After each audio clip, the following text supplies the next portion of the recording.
साथियों, आप सभी का इस प्लेटफॉर्म पर स्वागत है। यहाँ पर हम लोग आगामी 67वीं जो बीपीएससी की अर्थात बिहार पब्लिक सर्विस कमीशन के द्वारा जो 67वीं बीपीएससी की परीक्षा होनी है, उसके लिए यहाँ पर हम लोग टेस्ट देखेंगे। तो यहाँ पर जो हम लोग टेस्ट देखेंगे, यहाँ पर प्रारंभ में हम लोग जो प्रीवियस ईयर के प्रश्न पत्र हैं उनको यहाँ पर एक बार सॉल्व करेंगे। जैसे कि आज के वीडियो में हम लोग जो 65वीं बीपीएससी की परीक्षा 2019 में हुई थी उसके प्रश्न पत्र को यहाँ पर जो 150 प्रश्न है उनको यहाँ पर हम लोग देखेंगे। तो प्रीवियस ईयर के प्रश्न पत्रों को देखने के दो फायदे हैं। एक तो आपको पेपर का पैटर्न पता चलता है कि किस प्रकार के प्रश्न बीपीएससी में पूछे जाते हैं, और दूसरी चीज़ कई सारे प्रश्न जो होते हैं आगामी परीक्षाओं में प्रीवियस ईयर के प्रश्नों को रिपीट किया जाता है या उसके जैसे ही प्रश्न बना करके पूछे जाते हैं। तो इन दोनों दृष्टिकोणों से आपके लिए काफ़ी फायदेमंद होगा। तो यहाँ पर हम लोग प्रारंभ करते हैं 65वीं जो बीपीएससी 2019 की परीक्षा हुई है उसके प्रश्न पत्र को यहाँ पर व्याख्या के साथ देखेंगे। तो चलिए प्रारंभ करते हैं। इसमें पहला प्रश्न है, देशेर कथा पुस्तक किसने लिखी थी? तो ये पुस्तक जो है शखाराम गणेश देउस्कर ने लिखी थी और इन्होंने श्री अरविंदो की सलाह पर इस पुस्तक को देशेर कथा को लिखा था। इस पुस्तक में अंग्रेजों द्वारा भारत की वाणिज्यिक एवं औद्योगिक व्यवस्था को प्रताड़ित करने का विस्तृत वर्णन किया गया है। आगे चलते हैं अगले प्रश्न की तरफ। अगला प्रश्न है, बिहार में सर्च लाइट समाचार पत्र के संपादक कौन थे? तो मुरली मोहन प्रसाद थे। मुरली मोहन प्रसाद थे। तो देखिए, सर्च लाइट 1918 में आरंभ किया गया, तब ये द्विसाप्ताहिक समाचार पत्र था। 1920 में त्रिसाप्ताहिक और 1930 में यह दैनिक रूप से प्रकाशित होने लगा। डॉक्टर राजेंद्र प्रसाद और सैयद हसन इमाम इसके संस्थापकों में से एक थे। वहीं सैयद हैदर हुसैन और महेश्वर प्रसाद इसके दो आरंभिक संपादक थे। मुरली मनोहर प्रसाद समाचार पत्र का सबसे लंबे समय तक संपादन करने वालों में से थे ये। आगे चलते हैं, सन 1931 में बिहार समाजवादी पार्टी का गठन किसने किया? तो बिहार समाजवादी पार्टी का जो गठन है फूलन प्रसाद वर्मा के द्वारा किया गया था। देखिए इसकी व्याख्या देखिए, तो जयप्रकाश नारायण, फूलन प्रसाद वर्मा, राहुल साकृत्यायन, अब्दुल बारी, गंगा शरण सिन्हा एवं अंबिका कांत सिन्हा ने जुलाई 1931 में बिहार सोशलिस्ट पार्टी की स्थापना में अग्रणी भूमिका निभाई थी। उत्तर प्रदेश में सोशलिस्ट पार्टी की स्थापना संपूर्णानंद के नेतृत्व में हुई और आचार्य नरेंद्र देव के अधिष्ठान में 17 मई 1934 को all India Congress socialist party की स्थापना पटना में हुई थी।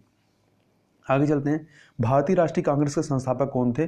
तो एओ ह्यूम थे, जिनके द्वारा इसकी स्थापना 1885 में होती है। स्वराज मेरा जन्मसिद्ध अधिकार इसको लेकर इसे लेकर ही रहूंगा, यह किसने कहा था? तो बाल गंगाधर तिलक ने कहा था। रविन्द्रनाथ टैगोर ने अपनी नाइटहुड उपाधि किस कारण त्याग दी थी? तो जो जलियांवाला बाग हत्याकांड 13 अप्रैल 1919 को होता है उसकी वजह से इन्होंने अपनी नाइटहुड की उपाधि त्यागी थी और इन्हें जो है 1913 में नोबेल पुरस्कार प्राप्त हुआ था और ये नोबेल पुरस्कार प्राप्त करने वाले पहले एशियाई थे। 3 जून 1915 को उन्हें नाइटहुड से सम्मानित किया गया और जलियांवाला बाग हत्याकांड के समय इन्होंने इस उपाधि को त्याग दिया था।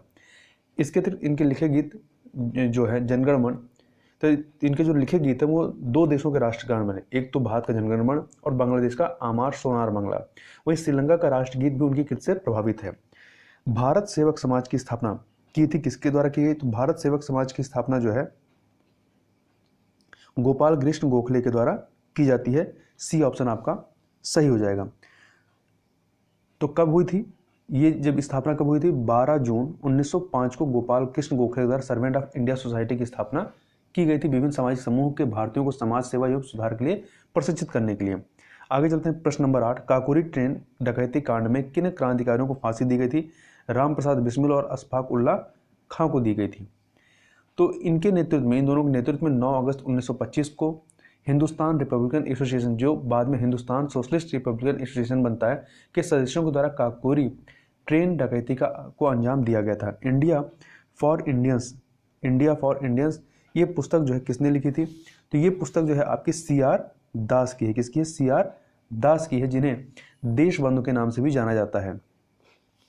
आगे चलते हैं, अगला प्रश्न है, सत्यशोधक समाज की स्थापना किसने की थी? तो ज्योतिबा फूले ने की थी। किसने? ज्योतिबा फूले ने की थी और इन्होंने इसकी स्थापना 1873 में महाराष्ट्र के पुणे में की थी। भारतीय राष्ट्रीय कांग्रेस की प्रथम महिला अध्यक्ष कौन थी? तो ये श्रीमती एनी बेसेंट थी। ये आपकी 1917 में ये जो है इसकी अध्यक्ष बनती हैं। कहाँ पर? कोलकाता के अधिवेशन में। वहीं आज़ादी के पूर्व तक 1885 से लेकर 1947 तक 3 महिलाएं कांग्रेस की अध्यक्ष बनी। सबसे पहले एनी बेसेंट बनती हैं 1917 में, फिर 1925 में सरोजिनी नायडू बनती हैं और 1933 में कलकत्ता में बनती है नीली सेन गुप्ता। ये कांग्रेस की तीसरी महिला अध्यक्ष थी। व्यक्तिगत सत्याग्रह आंदोलन के प्रथम सत्याग्रही कौन थे? तो ये थे आपके विनोबा भावे थे। दूसरे जो है जवाहरलाल नेहरू थे। तीसरे ब्रह्मदत्त थे। लंदन में इंडिया हाउस के संस्थापक कौन थे? तो श्यामजी कृष्ण वर्मा थे। भागलपुर में नमक सत्याग्रह का नेतृत्व किसने किया था? तो यहाँ पर जो नेतृत्व है वो महादेव लाल सराफा के द्वारा किया गया था। महादेव लाल सराफा के द्वारा किया गया था। जबकि मुजफ्फरपुर में रामदयालु सिंह के द्वारा, पटना में सर्चलाइट के प्रबंधक अंबिका प्रसाद सिन्हा के द्वारा नेतृत्व प्रदान किया गया था। अगला है सन 1939 में बिहार में अंबारी सत्याग्रह का नेतृत्व किसने किया था? तो अंबारी सत्याग्रह का नेतृत्व जो है राहुल साकृत्यायन के द्वारा किया गया था। यहाँ पे मैथ के प्रश्न हैं, तो आप मैथ के प्रश्न अभी छोड़ दीजिए। तो 10 क्वेश्चन रहते हैं। 16, 17, 18, 19, 20, 21, 22, 23, 24, 25 तक ये 10 क्वेश्चन छोड़ दीजिए। अब आइए साइंस के प्रश्नों पर। हड्डियों की पढ़ाई विज्ञान की किस शाखा के अंतर्गत आती है? तो ये ऑस्टियोलॉजी के तहत आती है। ठीक है, किसके तहत आती है? ऑस्टियोलॉजी के तहत आती है। वहीं जो सेरोलॉजी है, सेरोलॉजी ये सीरम और शरीर के अन्य तरल पदार्थों का वैज्ञानिक अध्ययन है। वहीं ओरोलॉजी ये पहाड़ों का अध्ययन होता है। ओरोलॉजी। निम्नलिखित में से किसकी कोशिका में कोई एंजाइम नहीं होता है? तो जो आपके 27 नंबर शैवाल होते हैं, शैवाल, इसमें कोई एंजाइम नहीं होता है। मनुष्य के शरीर के किस अंग में लिम्फोसाइट का निर्माण होता है? लिम्फोसाइट मतलब आपका जो सफ़ेद रक्त कोशिकाएं होती हैं, ये सफ़ेद रक्त कोशिकाओं के एक प्रकार होती हैं। तो इनका जो निर्माण है वो अस्थि मज्जा में, कहाँ पे होता है? अस्थि मज्जा में ये बनते हैं और रक्त और लसिका उत्तक में पाए जाते हैं। आगे चलते हैं। निम्नलिखित में किस हार्मोन में आयोडीन मिली होती है? तो ये थायरॉक्सिन में। किसमें? थायरॉक्सिन में जो है ये मिली होती है। तो थायराइड ग्रंथ को थायरॉक्सिन हार्मोन बनाने के लिए आयोडीन आवश्यक है। थायरॉक्सिन शरीर में कार्बोहाइड्रेट, प्रोटीन और वसा चापापय को नियंत्रित करता है ताकि विकास के लिए सर्वोत्तम संतुलन प्राप्त किया जा सके। थायरॉक्सिन के संश्लेषण के लिए आयोडीन आवश्यक है और वहीं आहार में आयोडीन कमी से गोइटर नामक रोग हो जाता है या घेंघा नामक रोग हो जाता है। एड्स किसके कारण होता है? तो एड्स जो है ये वायरस विषाणु कारण होता है। दाब का मात्रक क्या होता है? दाब का मात्रक आपका पास्कल होता है। इसको मतलब 1 पास्कल 1 न्यूटन पर मीटर स्क्वायर होता है या 1 किलोग्राम पर मीटर सेकंड स्क्वायर होता है। और दबाव की या प्रेशर की जो सीजीएस इकाई होती है वो बैरी होती है, BA से रिप्रेजेंट करते हैं। आगे चलते हैं। तो इसमें से कोई नहीं है, ई ऑप्शन हो जाएगा। सूर्य का प्रकाश पृथ्वी पर पहुंचता है 8 मिनट 20 सेकंड में, तो यहाँ पे सी ऑप्शन सही हो जाएगा। निम्नलिखित में से कौन सी अदिश राशि है? तो दाब जो है ये अदिश है, जबकि बल, वेग, त्वरण ये सदिश राशियां हैं। निम्नलिखित में किस राशि का मात्रक नहीं होता? तो जो आपकी विकृति होती है, ये तनाव के कारण एक ठोस विरूपण होता है, ये आयामहीन इकाई होती है क्योंकि यह 2 लंबाइयों का अनुपात होता है। वायु में ध्वनि तरंग होती है कैसी? अनुदैर्ध्य होती है। कैसी होती है? अनुदैर्ध्य होती है। लॉन्गिट्यूडनल। 50 डिग्री सेंटीग्रेड का मान फ़ारेनहाइट स्केल में कितना होगा? तो ये 122 कितना होगा? 122 फ़ारेनहाइट होता है। इसको निकालेंगे कैसे, किस फार्मूले से? तो Fahrenheit equal Celsius into 9/5 plus 32 कर देंगे, तो ये 122 आ जाएगा। अगला हर्ट्स में क्या नापा जाता है? तो हर्ट्स में आवृत्ति नापी जाती है। शरीर का तापमान नियंत्रित करता है कौन? हाइपोथैलेमस। हाइपोथैलेमस जो है ये शरीर का तापमान नियंत्रित करता है। आगे चलते हैं। विद्युत धारा किस उपकरण से नापी जाती है? तो विद्युत धारा एमीटर से नापी जाती है। किससे नापते हैं? अमीटर से नापते हैं। आगे चलते हैं। अगला है विद्युत शक्ति की इकाई क्या होती है? तो आपका विद्युत शक्ति की इकाई की बात करें तो ये वाट होती है। क्या होती है? वाट होती है। आधुनिक रसायन शास्त्र का जनक किसे कहा जाता है? तो लेवोजियर को। किसे कहा जाता है? लेवोजियर को। इनका पूरा नाम क्या था? एंटोनी लेवोजियर। ये फ्रांसीसी रसायनज्ञ थे। इनको आधुनिक रसायन विज्ञान का पिता माना जाता है। एक तत्व में इलेक्ट्रॉनों और न्यूट्रॉनों की संख्या क्रमशः 18 तथा 22 है। इस तत्व का द्रव्यमान संख्या क्या होगा? तो द्रव्यमान संख्या प्रोटॉन प्लस न्यूट्रॉन, तो जितने इलेक्ट्रॉन होते हैं उतने ही प्रोटॉन होते हैं, तो 18 + 20 कर देंगे 38 आ जाएगा। निम्नलिखित में किससे हंसने वाली गैस कहा जाता है? तो नाइट्रस ऑक्साइड N2O को लाफिंग गैस कहते हैं। निम्नलिखित में से कौन सा एक तत्व नहीं? देखिए तत्व जो होते हैं आपके 3 प्रकार होते हैं, धातु, अधातु, उपधातु, परंतु गैस इसमें शामिल नहीं है, तो सी ऑप्शन सही हो जाएगा। पानी का पीएच मान कितना होता है? पानी तटस्थ मतलब न्यूट्रल होता है, तो ये 7 होता है। 7 से ऊपर जाएंगे क्षारीय हो जाएगा, 7 से नीचे जाएंगे अम्लीय हो जाएगा। ग्रीन हाउस गैसों में मुख्य घटक होता है क्या? कार्बन डाइऑक्साइड होता है। ऑक्सीजन अनुपस्थित होती है किसमें? केरोसिन में। प्राकृतिक रबर किसका बहुलक है? तो आइसोप्रीन का है। ग्लूकोज का सूत्र क्या होता है? C6H12O6 होता है। आगे चलते हैं, CO समूह का आबंध क्रम क्या है? तो ये है 3। क्या है? इनका आबंध क्रम जो है आपका 3 है, क्योंकि कार्बन और ऑक्सीजन के बीच 3 साझा इलेक्ट्रॉन जोड़े होते हैं। आगे चलते हैं, पुस्तक दी ऑरिजिन ऑफ स्पीसीज किसने लिखी? तो ये डार्विन की पुस्तक है। ठीक है, ये पुस्तक जो है डार्विन की है, चार्ल्स डार्विन की। D option. शैवाल और कवक के मिलने से लाइकेन बनता है, जिसे कहते हैं, इसे क्या कहते हैं? तो इसे म्यूट्यूलिज्म कहते हैं। जहाँ जीव रहता है उस सटीक जगह को क्या कहते हैं? उसे आवास कहते हैं। क्या कहते हैं? आवास कहते हैं, हैबिटेट। सौर ऊर्जा एटीपी में बदलती है क्लोरोप्लास्ट में। देखिए पादप कोशिकाओं में क्लोरोप्लास्ट सौर ऊर्जा को एटीपी में बदलने के लिए जिम्मेदार होती है। आगे चलते हैं, प्रकाश संश्लेषण का बायो प्रोडक्ट उपोत्पाद क्या है? तो ऑक्सीजन है। पटना उच्च न्यायालय के मुख्य न्यायाधीश कौन थे जिन्होंने जुलाई 2019 में बिहार के राज्यपाल के रूप में फागू चौहान को पद की शपथ दिलाई थी? तो ये थे उस समय माननीय AP शाही। ठीक है, तो करंट का क्वेश्चन है, ये रिपीट नहीं होगा। यहाँ कुछ चीज़ें ध्यान रखिएगा। पटना उच्च न्यायालय भवन को औपचारिक रूप से 3 फरवरी 1916 को लॉर्ड हार्डिंग द्वारा स्थापित किया गया था।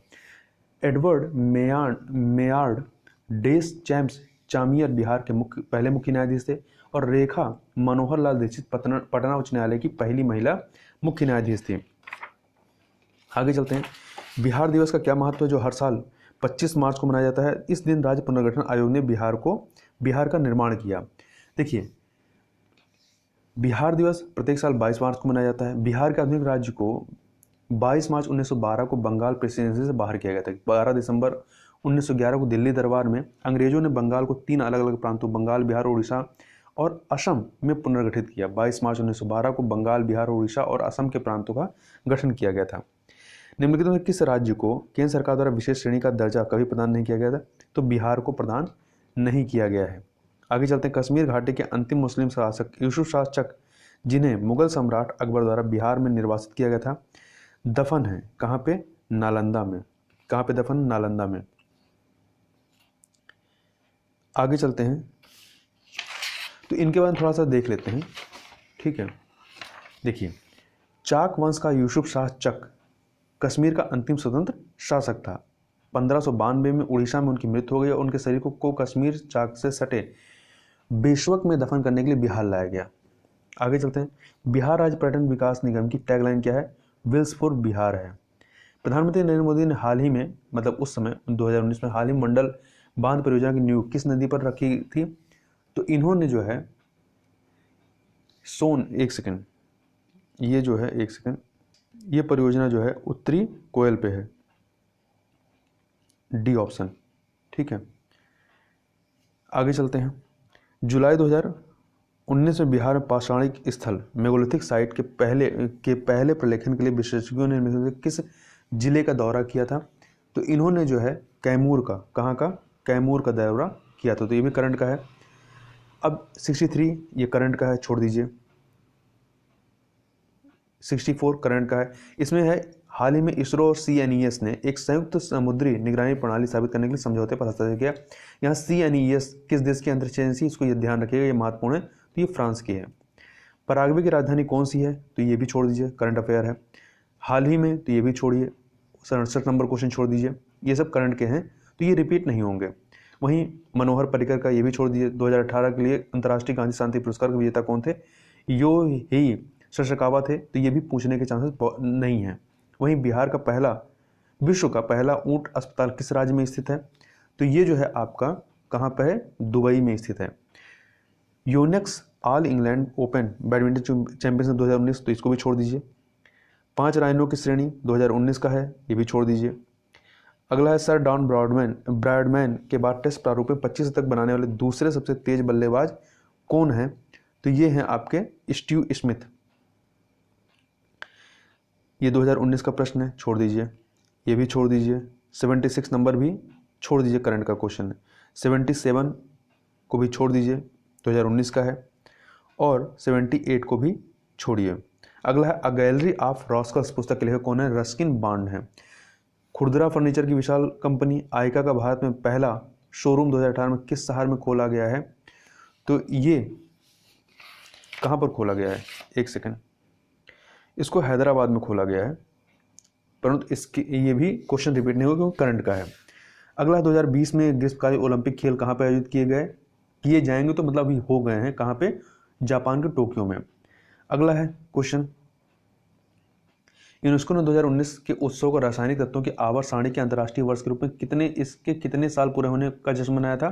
तो 150 साल होने का जश्न मनाया था। ये भी प्रश्न आपसे पूछा नहीं जाएगा। अगला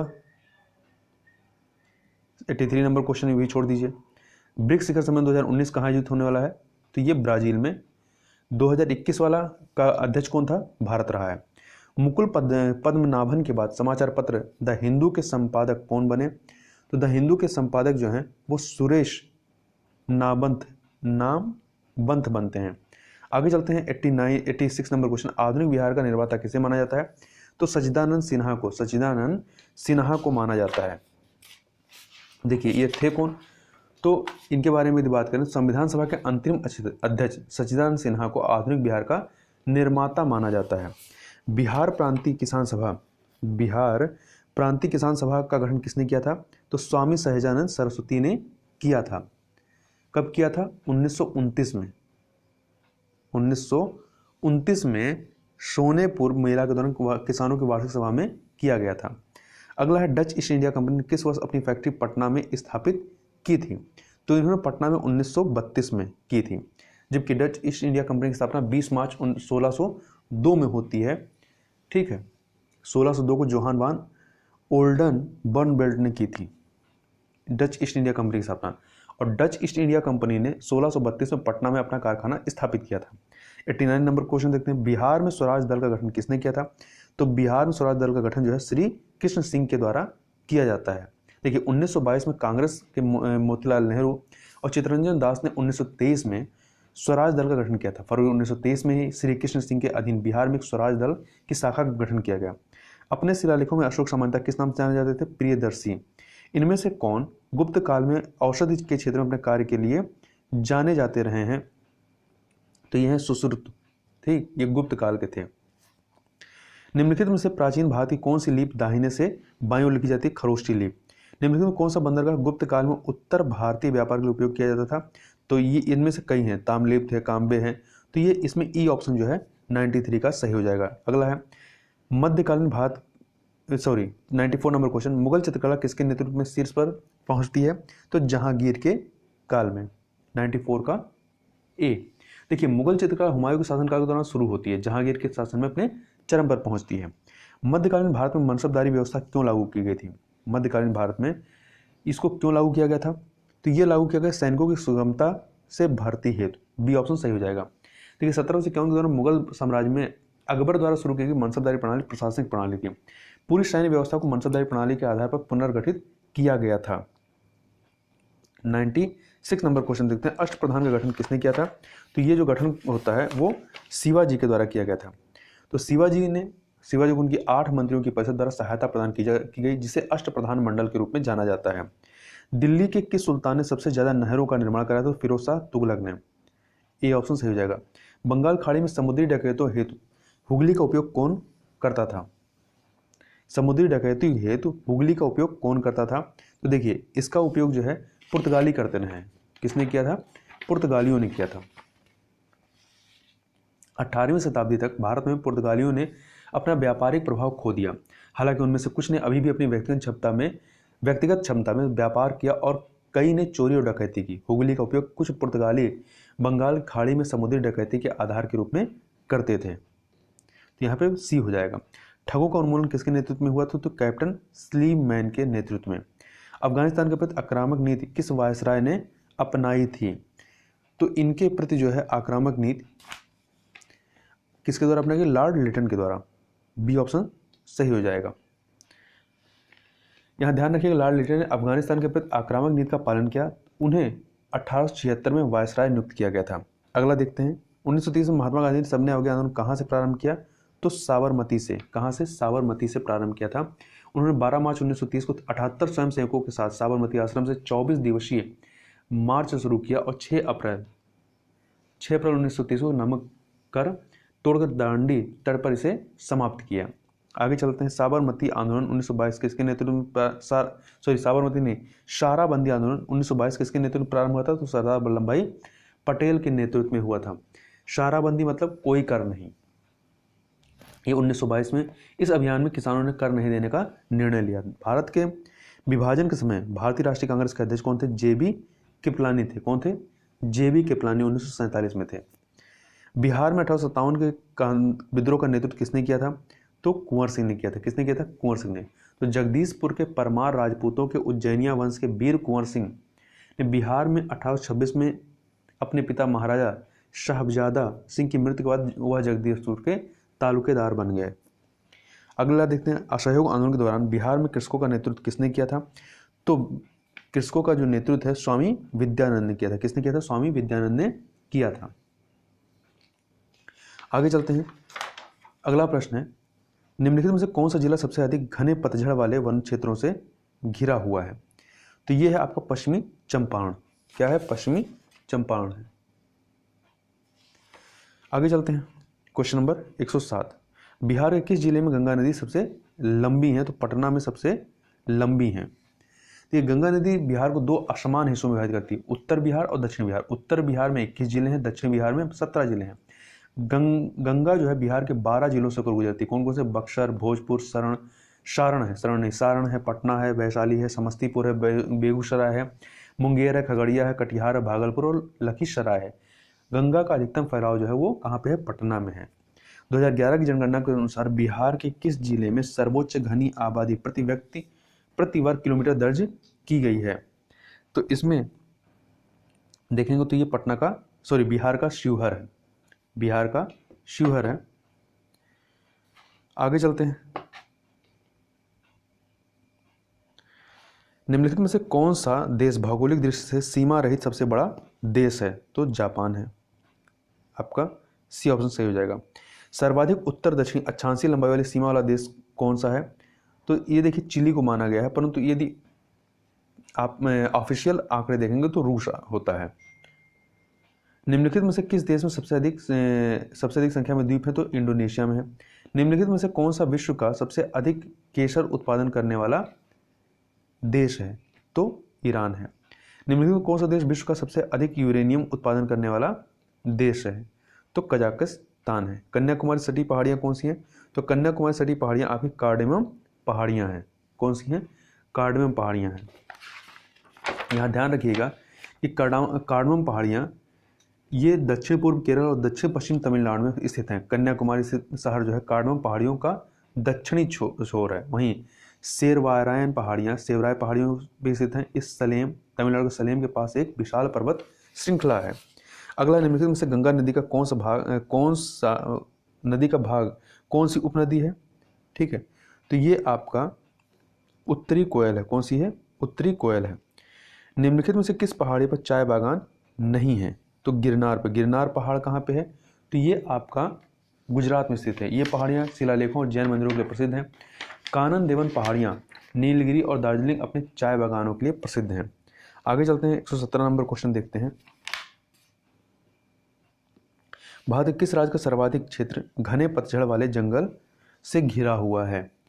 तो ये है आपका मध्य प्रदेश। कौन सा? मध्य प्रदेश में। निम्नलिखित में किस क्षेत्र में प्रवाल भित्तियाँ नहीं पाई जाती हैं? तो आपकी जो कैम्बे की खाड़ी है यहाँ नहीं पाई जाती हैं। ठीक है, भारत में प्रवाल भित्तियाँ कच्छ की खाड़ी, मन्नार खाड़ी, अंडमान और निकोबार द्वीप, लक्षद्वीप और मालवान के क्षेत्रों में मौजूद है, जबकि कैम्बे की खाड़ी में नहीं पाई जाती हैं। 2011 की जनगणना के अनुसार निम्नलिखित में से किस धार्मिक समूह में सर्वाधिक साक्षरता प्रतिशत दर्ज की गई है? जैन धर्म में। ठीक है, इनकी साक्षरता दर कितनी है? तो इनकी साक्षरता ये देखेंगे तो 86% है, जबकि सबसे कम किसकी है, मुस्लिम समुदाय की 63.6% है। निम्नलिखित में से जनजाति और राज्य की कौन सी जोड़ी सही नहीं है? भील गुजरात, गद्दी हिमाचल प्रदेश, कोटा तमिलनाडु, टोड जो है टोड या टोडा ये आपके केरल नहीं कर्नाटक और तमिलनाडु से संबंधित है, इसलिए डी ऑप्शन आपका 120 का डी। आगे चलते हैं। निम्नलिखित में भारत का कौन सा औद्योगिक आर्थिक गलियारा जापान के सहयोग से विकसित किया जा रहा है? तो आपका दिल्ली मुंबई जो हाईवे है या औद्योगिक गलियारा है, इसे विकसित किया जा रहा है। आगे चलते हैं। निम्नलिखित में कौन सा जिला धारवाड़ भूस्तरीय रचना वाला नहीं है? तो जो आपका रोहतास है, रोहतास ये नहीं है, जबकि मुंगेर, जमुई, नवादा ये सभी हैं। आगे चलते हैं। 123 नंबर क्वेश्चन, बिहार राज्य में गंगा के किनारे से जिलों की संख्या कितनी है? तो बिहार इनके किनारे जो है 12 जिले हैं, तो सी ऑप्शन आपका सही हो जाएगा, 123 का सी। निम्नलिखित में कौन सा वन्यजीव अभयारण्य बिहार के मुंगेर जिले में स्थित है? तो यह है भीम बांध है। क्या है? भीम बांध है, 124 का सी। थोड़ा सा और देख लेते हैं। तो भीम बांध वन्यजीव अभयारण्य मुंगेर जिले के दक्षिण पश्चिम में स्थित है। खड़गपुर पहाड़ियों की पहाड़ियां और अविरल पथ पर जंगलों का क्षेत्र है। वाल्मीकि राष्ट्रीय उद्यान जो है पश्चिमी चंपारण जिले में स्थित है। 2011 की जनगणना के अनुसार बिहार के किस जिले में सर्वोच्च लिंगानुपात दर्ज किया गया है? तो ये जो है आपका सर्वाधिक लिंगानुपात जो है कहाँ पे? गोपालगंज में दर्ज किया गया है। कितना है? 1021 है। निम्नलिखित में कौन भूमि रिकॉर्ड अधिकारी है? तो जो पटवारी होता है वो। निम्नलिखित विशेषताओं में से केंद्रीय शासन व्यवस्था के लिए कौन सी सही नहीं है? इसमें देखिए अधिकतर जो है वो सही है। तो त्वरित निर्णय और लचीलापन, तो इसमें ई ऑप्शन जो है आपका सही हो जाएगा 127 में। समुदाय विकास कार्यक्रम का उद्देश्य क्या है? इसका उद्देश्य शैक्षणिक सुविधाएं सुलभ कराना, जीवन स्तर को बेहतर बनाना, राजनीतिक प्रशिक्षण योजना बनाने में गाँव को सहायता करना, ये सभी हैं। तो यहाँ पर 128 का भी ई ही हो जाएगा, 128 का ई। आगे चलते हैं। आम आदमी पार्टी क्या है? आम आदमी पार्टी जब पूछा गया था तो ये राज्य पार्टी रही है। निम्नलिखित संवैधानिक उपचारों में से किसे पोस्टमार्टम भी कहा जाता है? किसे कहा जाता है? तो ये जो आपका उत्प्रेषण होता है, उत्प्रेषण इसे कहा जाता है। अब उत्प्रेषण होता क्या है? तो एक वरिष्ठ न्यायालय द्वारा जारी एक रिट है जिसे यह निर्देश देने के लिए जारी किया जाता है कि निचली अदालत के रिकॉर्ड को समीक्षा के लिए वरिष्ठ अदालत में भेजा जाए। इसे पोस्टमार्टम के रूप में भी जाना जाता है। भारत में मतदान के लिए प्रयोग की जाने वाली मशीन वीवीपैट का संस्करण क्या है? तो M3 है। निम्नलिखित भारतीय राज्यों में से किसकी राज्य विधानसभा में सदस्यों की संख्या अधिक है? किसमें? तो हिमाचल प्रदेश में। हिमाचल प्रदेश में अधिक है, क्योंकि देखिए अरुणाचल प्रदेश, मणिपुर, मेघालय यहाँ पर 60 है, परंतु हिमाचल प्रदेश में 68 हैं, 68। भारत में वरीयता क्रम में निम्नलिखित में से कौन पहले आता है? देखिए इसमें यूपीएससी का अध्यक्ष, मुख्य चुनाव आयुक्त, नियंत्रक, महालेखा परीक्षक, ये सभी एक ही लेवल पे हैं। ठीक है, ये समकक्ष हैं और ये 9वें स्थान पर आते हैं, जबकि उच्च न्यायालय के जो मुख्य न्यायाधीश होते हैं ये वरीयता क्रम में 14वें स्थान पर आते हैं। तो इसमें कौन पहले आता है? तो ई ऑप्शन आपका सही हो जाएगा। सरकार की संसदीय व्यवस्था के विषय में निम्नलिखित में से कौन सा वक्तव्य सही नहीं है? तो इसमें भी देखेंगे आप, तो जो संसदीय सरकार का एक लोकतांत्रिक रूप है जिसमें सरकार की सारी शक्तियां संसद में निहित होती हैं। इसके अतिरिक्त एक संसदीय प्रणाली में कार्यकारी और विधायिका अन्योन्याश्रित हैं। विधायिका कार्यकारी को नियंत्रित करती है और बदले में कार्यकारी द्वारा नियंत्रित किया जाता है। यहाँ ध्यान रखिए, विधायिका न्यायपालिका के लिए जिम्मेदार होती है। ठीक है, तो यहाँ पर आपका 134 का ई वाला जो ऑप्शन है वो सही होगा। आगे चलते हैं।